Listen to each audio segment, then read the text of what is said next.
Olá, minhas caras, olá, meus caros, tudo bem com vocês? Meu nome é Ernesto, eu vou ser o professor de Lógica de vocês este ano. E então eu quero primeiro dar as boas-vindas a vocês ao curso de Filosofia da Unicentro, em particular a disciplina de Lógica, né? Que a gente vai estudar juntos esse ano. E o que eu quero fazer nesse vídeo é, além de me apresentar o conteúdo da disciplina, ver um pouco o que a gente vai estudar e também como é que a gente vai fazer isso. Então, vou fazer isso falando algumas coisas mais gerais e depois apresentando o plano da disciplina, tá? E em seguida também vou colocar um vídeo que é a primeira aulinha para a gente começar a pensar sobre lógica, que é uma disciplina absolutamente central dentro da filosofia, tá? Então, sem mais delongas, vamos começar a falar de lógica, né? E eu acabei de dizer que a lógica é absolutamente central dentro da filosofia, dentro da história da filosofia.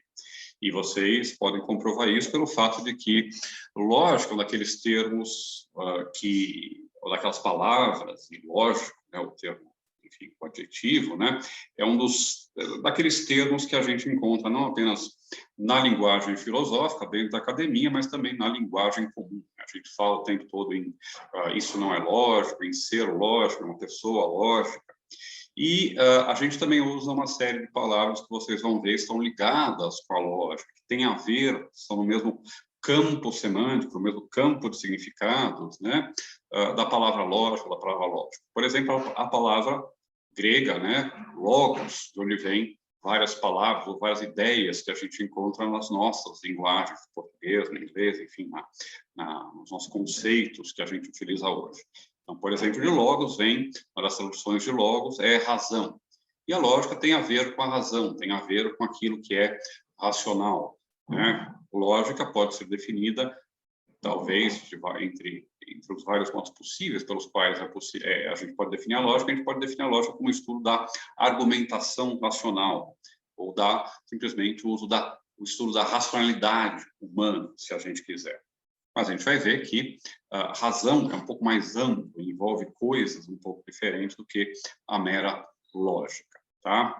Outra palavra que remete à lógica, que vocês já encontraram, é a palavra argumento. Quando a gente fala, mas ele está sem argumento, esse argumento não foi bom, e assim por diante, a gente está usando um termo que é intrinsecamente lógico, que faz parte da lógica. Muitas vezes as pessoas usam esse termo sem sequer saber o significado, de aprender direitinho o que é um argumento, né? Por exemplo, vocês já devem ter ouvido, né, falar de que contra fatos não há argumento, né? Bom, quem diz que contra fatos não há argumento está fazendo um erro categorial, a gente chama de filosofia, está confundindo alhos com bugalhos, coisas diferentes, né? Fatos fazem parte do mundo, né? A lógica faz parte da reflexão, do modo como a gente é capaz de atribuir leis, normatividade ao mundo, né?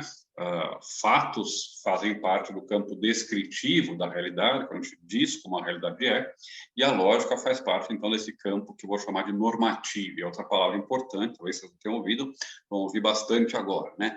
A lógica é normativa porque ela quer estabelecer quais são as leis do pensamento correto, diriam os mais antigos. Ou, diríamos nós, as leis da inferência correta, da inferência válida.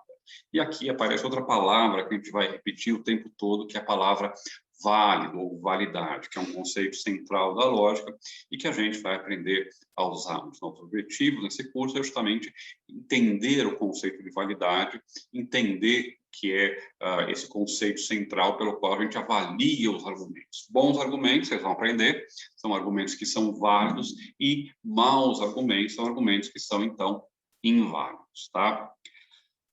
Bom,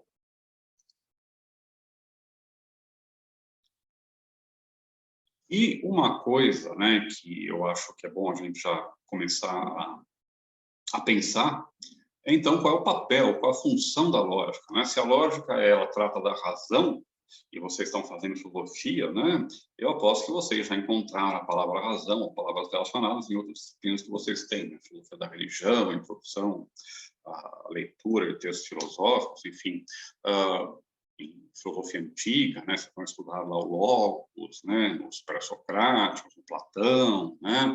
Bom, e isso significa o quê?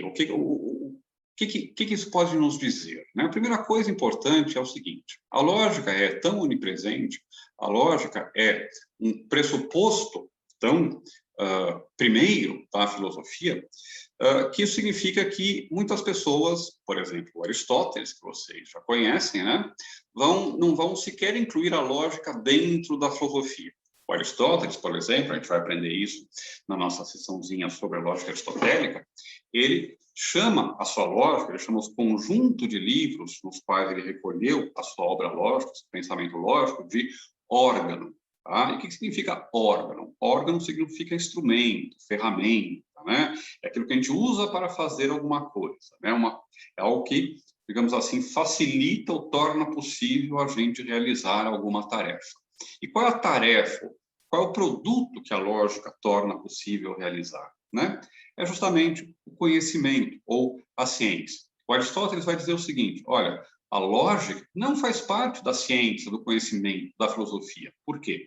Porque ela é tão básica, ela é uma ferramenta tão essencial que ela é uma propedêutica, ela é anterior, ela é prévia à própria filosofia, à própria produção de conhecimento, à própria ideia de ciência. Qualquer ciência ou qualquer conhecimento que viole, que não obedeça, que seja produzido sem as leis da lógica, está fadado ao fracasso. Por isso, Aristóteles dizia que a lógica ela não é uma ciência. E ela não é uma ciência não porque ela não seja rigorosa, não porque ela não seja clara, não porque ela não seja precisa.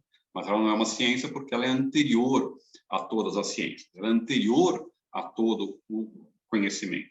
Que a gente vai ver isso quando a gente aprender, por exemplo, os princípios da lógica clássica, que são os princípios também da lógica do Aristóteles. Por exemplo, o princípio de identidade, que diz que uma coisa ou uma palavra é igual a ela mesma. Uma palavra significa ela mesma, uma coisa é igual a ela mesma, sob o mesmo aspecto e no mesmo momento. Né? O princípio de identidade é um princípio básico para a gente poder ter conhecimento. Em que sentido? No sentido de que se a gente mudasse o significado das palavras na medida em que a gente as pronuncia, ou que as coisas deixassem de ser aquilo que elas são, eu não poderia jamais dizer nada de real sobre a realidade. Se eu dissesse, por exemplo, olha, este livro aqui é um dicionário de filosofia, e quando eu estivesse dizendo isso, ele deixasse de ser um livro, virasse um passarinho e saísse voando, né? Ou a palavra livro significasse, no momento que eu digo livro, depois que eu disse uma caixa de fósforo, uma caneta, uma garrafa de água e assim por diante, sem o princípio de identidade, a gente sequer seria capaz de falar, sequer seria capaz de pensar, e muito menos de produzir conhecimento. Então, a gente vai partir dessa ideia do Aristóteles de que a lógica não é apenas uma área, um ramo da filosofia ou do conhecimento, mas ela própria é um pressuposto, uma condição, né, para que a gente possa fazer filosofia, para que a gente possa produzir conhecimento, que a gente possa ter ciência. No século XX, no século XXI, essas ideias muito amplas vão ser colocadas em xeque. Para a gente chegar lá, a gente tem que ver de onde é que isso surgiu, como isso surgiu. A gente vai trabalhar dentro desse paradigma que se chama de lógica clássica, que é a lógica do Aristóteles, tá certo? Bom, uma das coisas que eu vou tentar mostrar para vocês é o seguinte: apesar da gente dizer que a lógica está pressuposta na produção de conhecimento, está pressuposta no nosso discurso significativo, descritivo sobre a realidade, está pressuposto quando a gente tenta dizer alguma coisa de verdadeiro sobre a realidade, apesar da lógica ser uma condição prévia para que a gente possa ser racional e descrever de modo verdadeiro a realidade, se a gente se perguntar se nós mesmos, seres humanos, somos lógicos, a única resposta que a gente pode dar é sim e não. Por que sim e não? Porque nós, seres humanos, somos capazes, obviamente, de pensar logicamente. Somos capazes de produzir modelos, sistemas lógicos, né, que são satisfatórios pelos critérios que a gente vai pelos critérios pelos quais a gente os julga, que vocês vão aprender mais para frente, né? Consistência, completude, né? E assim por diante, tá? Decidibilidade. Bom, a gente é capaz de produzir sistemas lógicos, a gente é capaz de utilizar a lógica. Tá? Uma coisa que eu não disse para vocês, mas que é muito importante, é que a lógica que a gente vai aprender, a lógica não só aristotélica, mas sobretudo aquela lógica mais recente, de autores como Frege, né?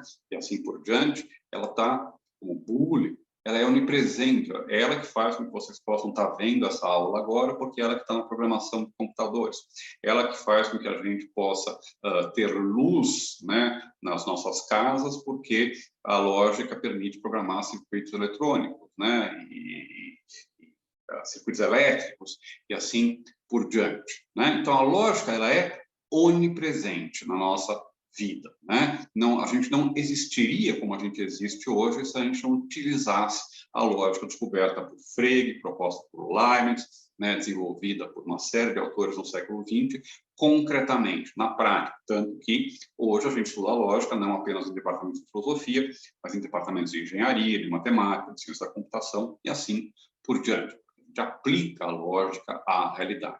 Então, em um certo sentido, obviamente nós somos lógicos, nós somos capazes de produzir lógicas confiáveis, né? A gente é capaz de produzir um pensamento lógico, mas, entanto, por razões que a gente também vai ver, nós não estamos realmente programados para sermos sempre lógicos. O nosso cérebro, resultado das pressões culturais, evolutivas e assim por diante, ele, na verdade, está programado para dar respostas que são eficazes, eficientes, no menor tempo possível. Isso faz com que, às vezes, a gente tome certos atalhos, certos, digamos assim, desvios no nosso pensamento, que garantem que a gente esteja certo muitas vezes, mas nem sempre. É o que a gente chama, por exemplo, de vieses cognitivos. É o que a gente chama, por exemplo, de pensamento quente ou rápido, para usar uma terminologia de um sujeito sobre o qual eu vou falar para vocês mais à frente, que é o Daniel Kahneman, chamado Sistema 1 e Sistema 2, né? A gente, às vezes, tem que tomar decisões rápidas, e o modo pelo qual a gente toma essas decisões tem pouco a ver com essa lógica que a gente vai estudar aqui. Então, na verdade, nós somos e não somos lógicos. Nós temos a capacidade de sermos lógicos, mas muitas vezes essa capacidade de sermos lógicos, ela é, digamos assim, subtraída, surrupiada pelas exigências mais imediatas da nossa vida concreta, da nossa existência em sociedade, tá certo? Bom, o que eu quero dizer com isso? Eu quero dizer com isso é que a lógica é daquelas coisas que a gente mais ou menos sabe fazer, o que a gente faz naturalmente, que ninguém precisa ensinar para a gente como fazer, né? Todos nós pensamos, né? A gente, a partir de um certo momento, começou a fazer isso e nunca mais parou. Mas, como várias outras atividades naturais que nós fazemos, por exemplo, andar, ou se alimentar, ou respirar, a gente é capaz de, se aprender, se tiver hábito, prática, disciplina, fazer essas atividades de um modo melhor, de um modo que rende mais, que é mais proveitoso, que é mais correto. A gente pode aprender a respirar corretamente, a gente pode aprender a se alimentar corretamente, a gente pode aprender a caminhar corretamente, né? Por exemplo, para fazer um exercício, assim por diante. Bom, a gente também pode aprender a pensar melhor. E um dos objetivos desse curso também é ensinar vocês a pensarem melhor, a serem mais lógicos, né? A darem assentimento, a acreditarem em coisas de um modo menos precipitado, de um modo mais reflexivo, de um modo mais cauteloso também, né? Uma das coisas que a lógica, que a filosofia ensina para a gente, isso é muito difícil colocar na cabeça dos alunos, né? Porque a gente sempre acha que todas as nossas opiniões estão corretas, senão a gente não as teria, né? Não as sustentaria, né? É que a gente sempre vai estar errado sobre alguma coisa, a gente sempre tem a chance de estar errado. E a lógica busca mostrar para a gente como é que a gente se engana, como é que a gente pode fazer para acertar. Então, o que eu quero fazer agora, para a gente encerrar essa conversa rápida de apresentação, é apresentar brevemente alguns pontos e alguns aspectos do nosso programa, tá? Porque, para vocês verem, né? Passei para vocês o plano de ensino, só para pontuar isso lá no nosso plano de ensino, para vocês verem o que a gente vai fazer e qual vai ser o nosso percurso. Então, deixa eu aqui partilhar para vocês. Ó. Pronto, já apareceu aqui. Então, vamos lá. Essa aqui é a nossa... Deixa eu aumentar um pouquinho aqui. Essa aqui é a nosso plano de ensino, né? Da disciplina. Tem, vocês sabem, 4 horas semanais, tá? E qual é a mente? Estudo da estrutura fundamental do pensamento para o rigor intelectual na argumentação. A lógica antiga, a lógica clássica, a lógica não clássica, a filosofia da lógica e grupo de estudo, tá? Bom, esqueçam isso, tá? Vamos focar mais no conteúdo programático e eu não vou entrar em detalhes, tá? Depois a gente vai ler isso em detalhes. Mas o que eu quero... eu quero dizer para vocês um pouco o que a gente vai fazer e apresentar, então, qual é o mapa de qual vai ser o nosso percurso. Tá? Aí vocês têm alguns pontos de referência que a gente vai visitar, mas a ideia é a seguinte, tá? O que a gente vai ver? Primeiro, conceitos básicos. A gente vai aprender todos esses conceitos básicos que eu já citei para vocês no começo dessa apresentação. O que é um argumento? O que é lógica? O que é validade? O que é uma coisa que eu não disse ainda, mas que é importante, são proposições ou sentenças, tá? Que é aquilo que a gente faz, né? Os argumentos que a gente classifica em premissas e conclusões. A gente vai aprender, né, todas essas ideias. Então, também princípio de identidade, princípio de não contradição, princípio de terceiro excluído, né? Todas essas coisas a gente vai aprender. São os conceitos básicos sem os quais a gente não é capaz de fazer lógica. Tá? A gente vai passar um bom tempo nesses conceitos básicos. Por que a gente vai passar um bom tempo nesses conceitos básicos? Porque aprender lógica é mais ou menos como aprender uma nova linguagem, tá?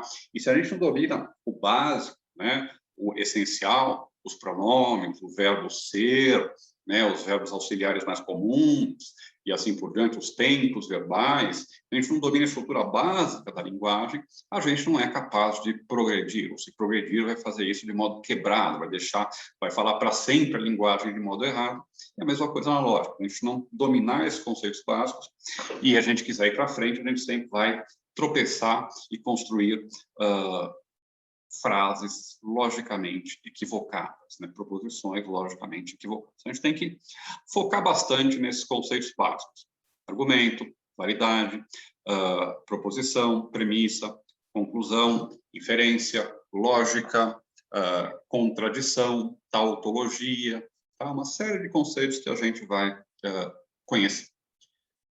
Em seguida, a gente vai examinar 3 grandes modelos de lógica, tá? 3 grandes sistemas lógicos. Aristóteles, que se chama silogística de Aristóteles, porque o núcleo da lógica dele tem a ver com uma coisa que ele chama silogismo, que é um tipo de argumento, tá? E vamos estudar também o cálculo proposicional e o cálculo de predicados. Eu peço a vocês que não se assustem, tá? São um pouquinho matemáticos, tá? Mas não é cálculo. Não é cálculo, a gente vai estudar cálculo diferencial, integral, tá? Não vai fazer análise. Bom, a gente vai simplesmente aprender a usar alguns simbolozinhos na lousa, no computador, tá? Porque a lógica é uma linguagem. A lógica é uma linguagem que é diferente da linguagem natural. Linguagem natural, linguagem artificial, né? Linguagem que surge naturalmente e linguagem que é construída para um fim, é outra dessas distinções ou conceitos básicos que a gente vai aprender. E, finalmente, a gente vai abordar alguns temas relacionados à filosofia da lógica, né? Porque a lógica, eu disse para vocês, olha, ela é anterior à filosofia, ela é um instrumento da filosofia, mas ela própria coloca problemas lógicos importantes, que a gente vai descobrir quais são. Por exemplo, será que existe apenas uma lógica? Qual é o estatuto de certos termos que aparecem em lógica, como consequência, como prova, ou como existência, tá? A gente vai ver que a lógica é capaz de dizer muitas coisas sobre problemas filosóficos importantes. Por exemplo, um problema clássico dentro da história da filosofia é a existência de Deus, saber se Deus existe ou não. A lógica vai, por tratar do conceito de existência, por tentar dizer para a gente o que a gente quer dizer quando utiliza o termo existir em uma frase, vai ter alguma coisa a dizer interessante para a gente, tá? Agora, eu não vou detalhar os elementos particulares de cada um desses tópicos, tá? Mas eu quero que a gente veja os objetivos da disciplina, tá? Apresentar a disciplina e seus principais conceitos pelos estudo de 3 sistemas formais, que é mais ou menos isso que eu já apresentei para vocês, mas vejam também que há alguns outros objetivos diferentes e eu quero terminar apontando isso, tá? Porque são importantes. Primeiro, Apresentar métodos de prova formal por dedução e demonstração de invalidade, ok? Isso a gente vai aprender o que é, tá? Não se assuste com as palavras aí, por enquanto. Mas outra coisa que eu quero fazer é o seguinte, tá? Aplicar o conteúdo da lógica, que a gente vai ver na disciplina de lógica, na leitura de textos filosóficos.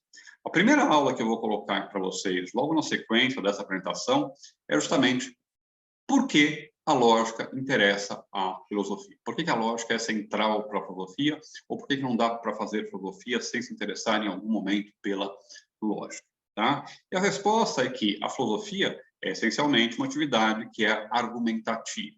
Uma atividade que, sob um certo aspecto, usa a lógica, pretende apresentar argumentos que levam a conclusões que buscam ser verdadeiras, que querem se apresentar ao leitor, ao interlocutor, como sendo verdadeiras. E a gente faz isso através da lógica. Então, a lógica ela faz parte da própria carne da filosofia, tá? Digamos assim, ela é talvez o esqueleto que mantém junto o corpo da filosofia. E a gente, então, encontra esses... A gente vai ver que os exemplos muito abstratos e muito artificiais que a gente usa quando está ensinando lógica, por exemplo, um silogismo como todo homem é mortal, Sócrates é homem, logo Sócrates é mortal, eles se reencontram, eles são reproduzidos nos textos filosóficos. Filósofos argumentam com silogismos. Filósofos argumentam com vários tipos diferentes de argumentos que correspondem aos argumentos que a gente vai encontrar na lógica. E outra coisa que a gente vai aprender, tá? Que é, digamos assim, o lado negro da força, tá? São as falácias, os vieses cognitivos, aquilo que eu chamo muitas vezes de a psicologia do engano, né? A gente vai também aprender como é que a gente se engana, não só para reconhecer os enganos nos textos dos filósofos, em textos argumentativos que a gente encontra no jornal, em um livro, em uma revista e assim por diante, mas, sobretudo, né, para corrigir a nós mesmos, né, para aprendermos a não cometer esses erros, né? Já dizia o Richard Feynman, um físico professor americano, né, que a regra número 1 é não se deixar enganar. E a pessoa mais fácil de ser enganada é você mesmo. Nós somos ótimos em nos enganarmos e racionalizarmos as nossas escolhas erradas, né? Vamos tentar descobrir alguns antídotos, né, para evitar essa doença, tá? Familiarizar o estudante com a linguagem artificial e, finalmente, então, também introduzir o estudante a alguns problemas relacionados à filosofia da lógica, tá?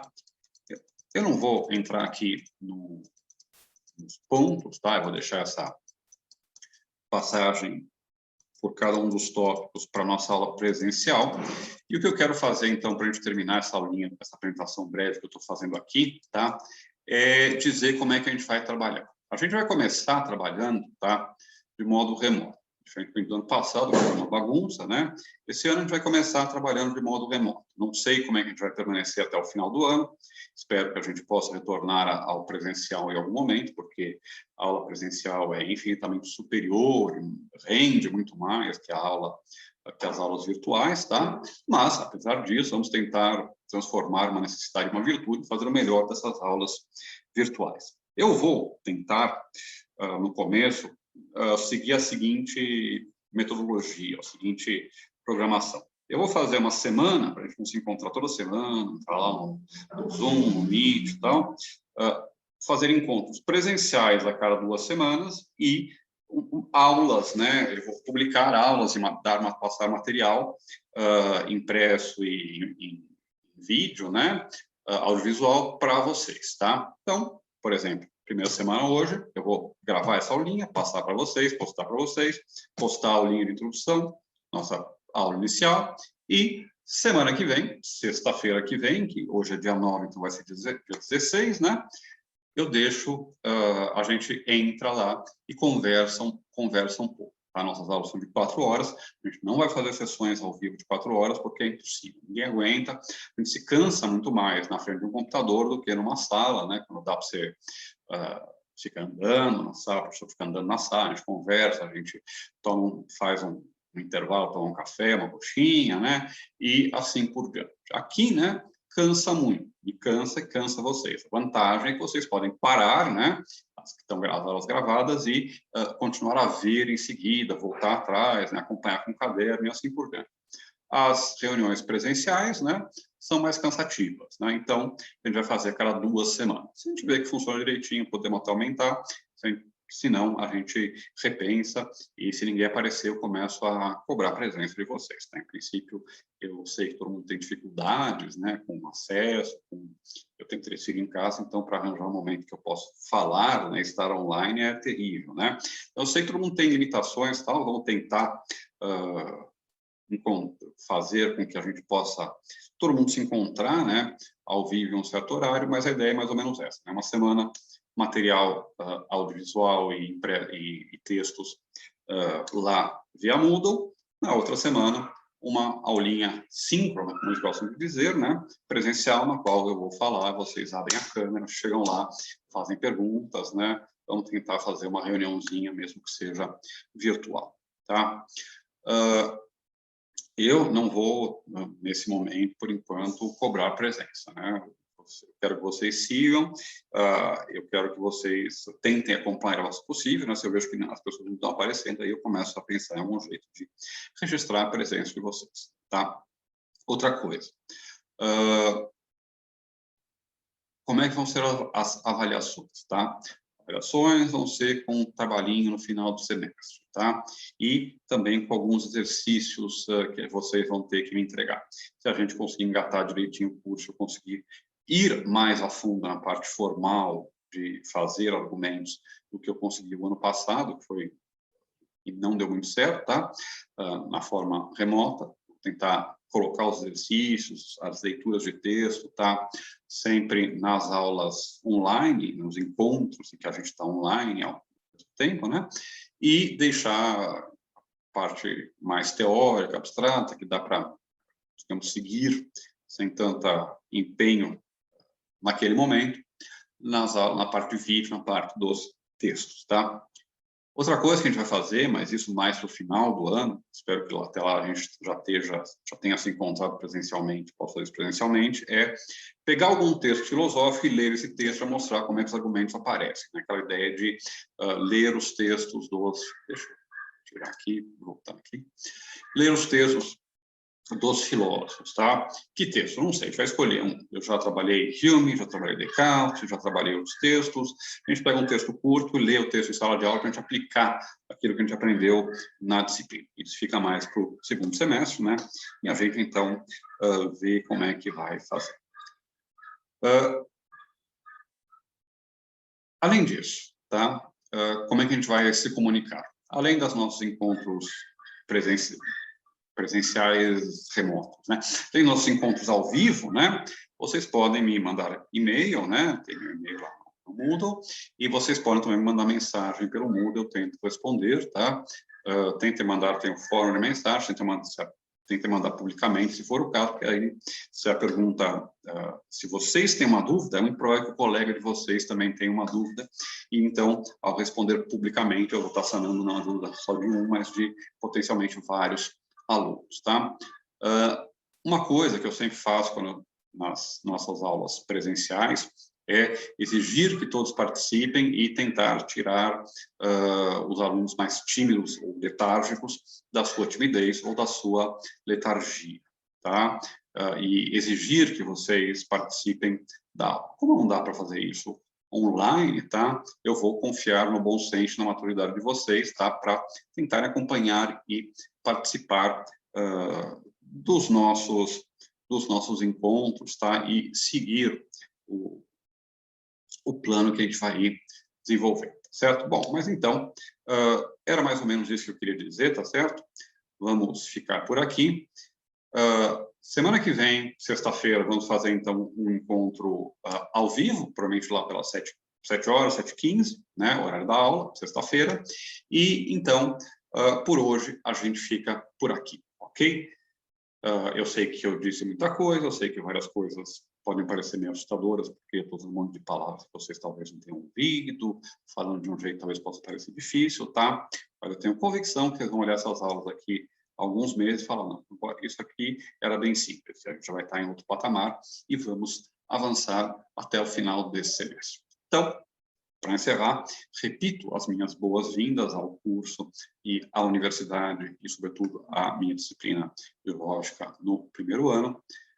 Até a próxima, minhas caras, meus caros, meus pequenos manjericões. Cuidem-se, tá? Usem máscara, limpem as mãos com álcool gel e comecem a estudar, comecem a ler, comecem a ter o espanto que faz com que nasça a curiosidade filosófica, já dizia o nosso amigo Aristóteles. Tchau, tchau.